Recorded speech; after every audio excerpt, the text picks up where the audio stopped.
Hello friends, welcome to doctor PK classes. तो भाई ये वीडियो काफी डिटेल में होने वाला है और काफी सीरियस वीडियो है। तो इस वीडियो को कंप्लीटली देखना, एक एक शब्दों को ठीक से समझना।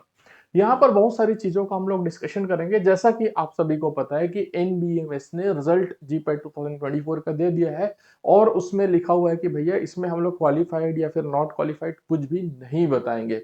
जो रैंक है वही है, उसका स्कोर कार्ड आप डाउनलोड कर सकते हो, 3 साल तक वैलिडिटी है। तो इसमें अब सवाल पैदा होता है कि भाई कितने लोगों को स्कॉलरशिप मिलेगा। बहुत लोग ये भी रिमर फैला रहे हैं कि जिसको जो एडमिशन मिल गया गवर्नमेंट कॉलेज में उसको स्कॉलरशिप मिल जाएगा। तो देखो, बात को पूरा समझना, उसके बाद फिर अपना बुद्धि का इस्तेमाल करना, फिर डिसीजन लेना। तो इस वीडियो में आपके जितने भी डाउट्स है उसका हम लोग डिस्कशन करेंगे। इसका FAQ हमने रखा है, फ्रिक्वेंटली आस्क्ड क्वेश्चंस, मतलब जो बच्चों के मन में डाउट्स है वही ले रहे हैं। तो इसमें एक्सपेक्टेड कट ऑफ क्या हो सकता है, cut off marks rank wise क्या होगा, नाइपर में एडमिशन का क्या सीन बनता है, सेम मार्क पे डिफरेंट रैंक क्यों आए हैं, general EWS OBC ST SC student के लिए क्या होगा, कट ऑफ कैसा होगा। मतलब बेसिकली हमारा जो मोरलेस है कट ऑफ पे बेस्ड है और स्कॉलरशिप पे बेस्ड है। तो चलो चीजों को समझते हैं। तो NBEMS ने एग्जाम कराया, उसके बाद इन्होंने रैंक दे दिया। यहां पर से आपको स्कोर कार्ड दे देंगे और स्कोर कार्ड में वैलिडिटी दे देंगे 3 इयर्स का। ठीक है, 3 इयर्स की वैलिडिटी दे देंगे। इसमें क्वालिफाइड या फिर नॉट क्वालिफाइड नहीं लिखा गया है, ना ही लिखा जाएगा। इसका मतलब क्या हो गया, आपका जो स्कोर कार्ड है वही मान्य होगा। अब आगे इसके क्या क्या कॉन्सिक्वेंसेस है। आगे जब बात आती है स्कॉलरशिप की, तो स्कॉलरशिप आपको कौन देने वाला है, PCI, pharmacy council of India. ठीक है, NBMS में फोन करके कॉल करके पूछा गया तो उन्होंने बताया भैया हमने रिजल्ट दे दिया है, बाकी का जो भी चीज है, कट ऑफ क्या होगा, कैसे होगा, कितने लोग को स्कॉलरशिप मिलेगा, क्या होगा, वो हमारे हिस्से में नहीं आता है। वो उन्होंने नोटिफिकेशन में भी लिख दिया है, अभी यहाँ पर मैं बताऊंगा। तो PCI डिसीजन लेगा। तो PCI को स्कॉलरशिप देना है। अब देखो कि कैसे होता है स्कॉलरशिप, कैसे मिलता है, कितने लोगों को मिलता है, उसके बारे में जो प्रीवियस ट्रेंड्स है उसके बारे में हम लोग बात करते हैं। तो अराउंड 40,000 स्टूडेंट्स ने फॉर्म भरा था, जिसमें लगभग 39,000 स्टूडेंट्स अपीयर हुए थे। इसका मतलब इसका लगभग 10%, 3900 लोगों को स्कॉलरशिप मिलना चाहिए। इन 3900 में तो 1000 लोग लगभग नहीं पर चले जाएंगे और बाकी कुछ लोग, मतलब बचे 3000 और 4-5 इधर उधर हो जाएंगे। तो बचेंगे 25,000 स्टूडेंट्स लगभग जो स्कॉलरशिप के लिए एलिजिबल होंगे। और इंटू 3 लाख करोगे इसको, तो टोटल होते हैं लगभग 75 करोड़ जो PCI को स्कॉलरशिप के फॉर्म में बांटना पड़ेगा। अब PCI के पास 75 करोड़ है कि नहीं है, उसके ऊपर डिपेंड करता है। और यहाँ पर देखो भाई, किसको मिलेगा नहीं मिलेगा अभी तो वो PCI ही बता सकता है ना। लेकिन बात को समझो, यहाँ पर PCI प्रॉपरली जो भी जैसा चला आ रहा है उसके हिसाब से 75 CR को उसको स्कॉलरशिप देना चाहिए। मान लो उनके पास 50 CR का फंड है या फिर 25 CR का फंड है या फिर 60 CR का फंड है, जो भी हो सकता है, उसके अकॉर्डिंगली अब ये जो है, मुझे ऐसा लगता है, ऐसा एक्चुअली में होगा कि नहीं होगा पता नहीं, मुझे ऐसा लगता है कि PCI ना एक कट ऑफ रैंक डिसाइड करेगी कि भैया इतने रैंक से ऊपर जनरल, इतने रैंक से ऊपर OBC, ये जो जो जो है, जो एडमिशन लेंगे उनको हम स्कॉलरशिप देंगे। मतलब वहां पर क्वालिफाइड नहीं लिखा है, बट उन लोग PCI एक रैंक का नोटिफिकेशन निकालना चाहिए ऑफिशियली। ऐसे बंदर बाट नहीं होगा कि भाई जिसको एडमिशन मिल गया, हाँ चलो तुम्हारा 15,000 रैंक है, तुम्हारा 20,000 रैंक है, तुमको एडमिशन मिल गया तो तुम ले लो स्कॉलरशिप। ऐसा नहीं होगा। ठीक है, ऐसा हो गया तो बहुत ही पैथेटिक सिचुएशन है, ऐसा होना भी नहीं चाहिए। जो मेहनत किया है बच्चा, वो उसने क्या बिगाड़ा है।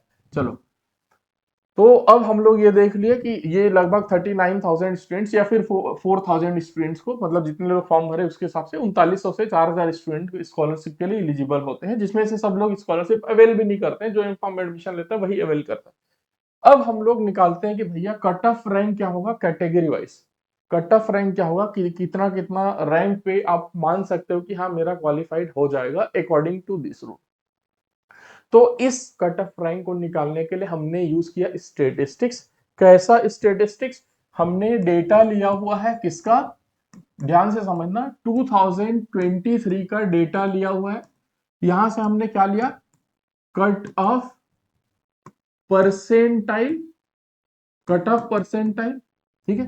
2023 में टोटल लगभग 68,000 स्टूडेंट्स ने जी पैट के एग्जाम में अपीयर हुए थे। 60 मतलब प्रेजेंट थे एग्जाम में, ठीक है। 68,000 स्टूडेंट्स थे।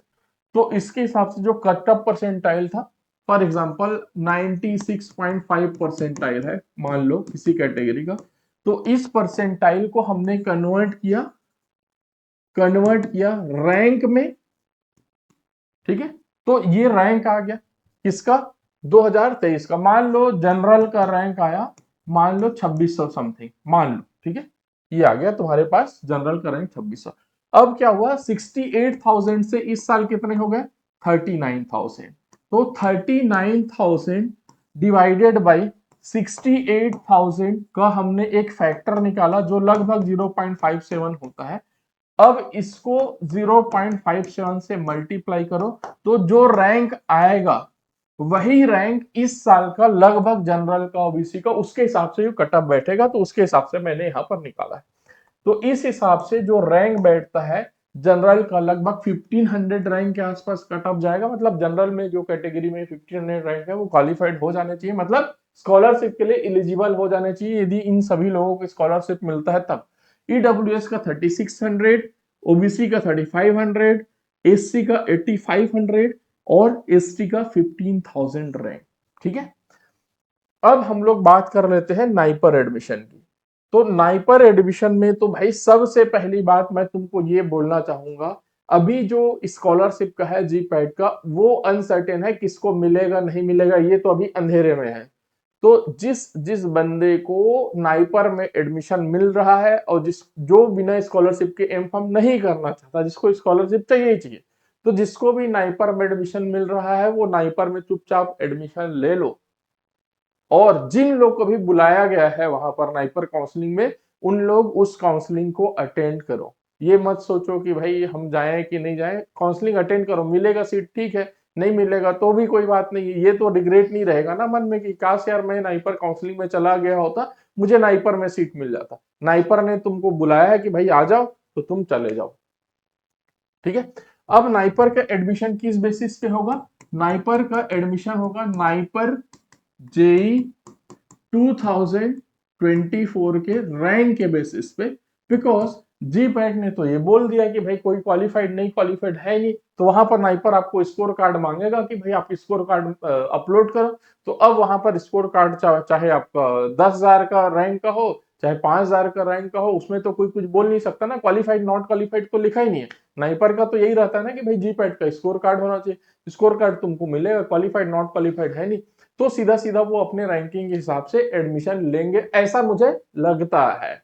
बाकी फ्यूचर में कुछ हो जाए तो नहीं पता, बट लीगली ऐसा चीज जो दिखता है ऐसा होता हुआ दिखता है, ठीक है। So this should be your first choice, ये तुम्हारा फर्स्ट चॉइस होना चाहिए। इसके अलावा नाइपर के अलावा मान लो तुम्हारे को बीएचयू का ऑप्शन मिलता है, आईसीटी मुंबई का ऑप्शन मिलता है, पंजाब यूनिवर्सिटी का ऑप्शन मिलता है, और यदि नाइपर में अच्छा सीट नहीं मिल रहा है तो उन यूनिवर्सिटीज को तुम चूज कर सकते हो, ठीक है। अब बीएचयू का एंट्रेंस होगा अलग से, तो बीएचयू के एंट्रेंस के लिए तुम तैयारी भी करना चालू कर दो, क्योंकि अभी अब जीपैट का रिजल्ट आ गया, बीएचयू अपना फॉर्म निकालेगा एक हफ्ते के लिए, एक बार निकल चुका था फिर से एक हफ्ते के लिए निकालेगा, वो अपना अलग से एंट्रेंस लेंगे, और उस एंट्रेंस में जो रैंक होगा उसके हिसाब से वो लोग एडमिशन देंगे, और उस एंट्रेंस में नेगेटिव मार्किंग भी नहीं होता है। तो जिन लोग का भाई मतलब रैंक वैंक कैसा है जो भी है जीपेट में, उसको भूलो, अभी पढ़ लो थोड़ा सा, है ना, मन बना करके पढ़ लो, और उसमें बीएचयू में स्कोर कर लो। क्योंकि बीएचयू मान लो स्कॉलरशिप वगैरह का कुछ झंझट होता भी है मान लो, तो बीएचयू का फीस इतना कम है कि तुम आराम से अफोर्ड कर सकते हो उसको, ठीक। अब हम लोग आते हैं एनबीएमएस की चीजों में। यहाँ पर क्या लिखा हुआ है, GPAT 2024 rank. This is overall merit position of the candidate amongst all the candidates who have appeared in GPAT 2024. In case of two or more candidates obtained equal score in 2024, the inter से merit of such candidate has been determined as per the para 10.7 of the information bulletin. ये वैसा ही rule है जो 2019 में final में हुआ था England और न्यूजीलैंड के बीच में। यदि दो टीमों के बीच में टाई हो जाता है, सुपर ओवर खेला जाएगा, सुपर ओवर भी टाई हो जाता है, तो जिसने ज्यादा बाउंड्री मारी उसको जीत घोषित कर दिया जाएगा। वैसे ही है कि भैया दो लोगों के बीच में टाई हो जाता है, जिसमें कम निगेटिव किया उसको घोषित किया जाएगा, मतलब उसका रैंक आगे रखा जाएगा। तो इसलिए दो लोगों का सिमिलर मार्क्स है बट रैंक आगे पीछे है, जिसने कम निगेटिव किया उसका रैंक आगे, और दोनों ने सेम निगेटिव किया, ठीक है, सेम निगेटिव किया, तो उसमें उम्र में जो बड़ा है उसको आगे कर दिया गया है, लिखा हुआ है नंबर ऑफ निगेटिव रेस्पॉन्स, या फिर ओल्डर उम्मीदवार, मतलब जिसका एज ज्यादा है उसको रैंक में आगे दिया जाएगा, उसको ऊपर कर दिया जाएगा। तो इस रूल के हिसाब से सेम मार्क्स पाने पर भी लोगों के अलग अलग रैंक्स हैं, तो ये भी क्लारीफाई है। और इसमें तुम वो नहीं बोल सकते कि भैया ये गलत है, क्योंकि ये तो पहले से इंफॉर्मेशन बुलेटिन में बोल दिया गया है ना, और तुमको अब ये गलत लग रहा है तो उसी समय तुमको आवाज उठानी चाहिए थी, ठीक है, तो इन्होंने टाई ब्रेकर का रूल पहले ही दे दिया था। अब आते हैं द फाइनल आंसर की। अब GPI 2024 has been prepared based on the inputs of the subject matter expert after examination all the challenges. ये इन्होंने बिल्कुल सही लिखा है भैया, सारे चैलेंजेस को इन्होंने देखे हैं, इसलिए जीपेट रिजल्ट निकालने में इतना टाइम लगाया है। और भैया हमारे तो 6 में से पूरे 5 के 5 चैलेंज एक्सेप्ट हो गए, एक नहीं एक्सेप्ट हुआ वनस्पति घी वाला, तो ठीक है कोई बात नहीं, चलता है। और बाकी मतलब आपने देखा ही है कि हमने बहुत बेहतरीन तरीके से उसको चैलेंज किया, और उसी वो 6 हमने किए थे, उसी में से पूरा 5 एक्सेप्ट हुआ। एक और चीज है इलिक्सर वाला, उसमें सबको बोनस मार्क्स दिया गया। हम बोले थे कि 8 नंबर बोनस मिलेगा, लेकिन 12 नंबर मिल गया, बहुत अच्छी बात है। चलो, तो उसमें केमिस्ट्री में एक क्वेश्चन इनकरेक्ट था, और फार्मास्यूटिक्स में 2 क्वेश्चन इनकरेक्ट था, बाकी के क्वेश्चन चेंज हुए, तो इनके टोटल 12 नंबर सबको बोनस मिल गए। इसलिए इसका रीजन यही है कि भाई मैंने 0 अटेम्प्ट करके आया था, कोई भी अटेम्प्ट नहीं किया था, फिर भी मेरे 12 नंबर बन गए, बताओ, है ना, ये तो एकदम सबूत हो गया ना। चलो next, individual scorecard of the candidate who appeared in JPAT 2024 can be downloaded from the NBMS website on after 14 July.